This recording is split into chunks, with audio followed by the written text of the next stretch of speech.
السلام عليكم.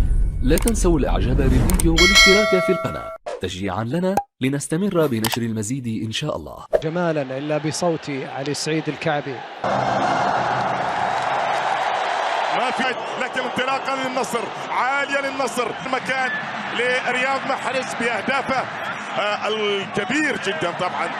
تالي في هذا المكان لا زالت الله الله، هي الأولى في الكلاسيكو، وكاد لولا تيلس ذلك في الكرة الماضية من إيبانيس لا زكى لفريق النادي الاهلي. رياض محرز في المترسي، هذا رياض محرز وهذه كرة تلعب للامام عبد الجواد وبعد ذلك بحسين عبد الغني، لكن لاعب لا تعطيه المساحة، اذا اعطيته المساحة اتكلم عن عبد الحسين ضد فريق السابق. الله حلوة البريكان في راس البريكان.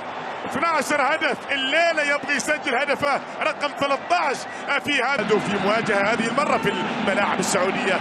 كره تعود الخلف الان، صافره وخطا حكم المباراه. ورياض محرز هذا النجعي في تصطد في الكرة الماضية، تعود الآن للخطير للجزائري بالفعل محرز. وهذا حدث مع رياض محرز الشوط الأول من المباراة كان، وضربة ركنية للأمام عالي. الله التركي الذي تقدم في الكرة الماضية ومات إن شاء الله تعالى لأوتافيو.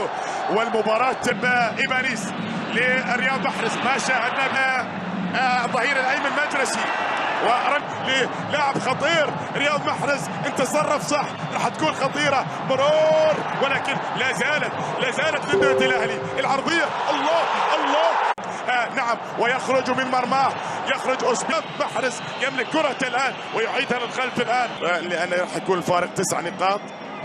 والجولات الاخيره يتقدم الدود، يسدد.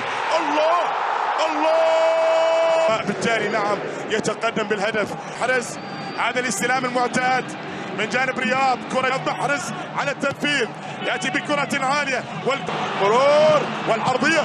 الله عبد الرحمن غريب، هذا غريب في مباراة الليلة، بينما محاولة من جانب رياض محرز منذ أن شارك في مباراة الليلة تصل إلى مباراة كرة تعود. محرز ممكن يسدد لكنه تركوب للنادي الأهلي، يريد العودة لكن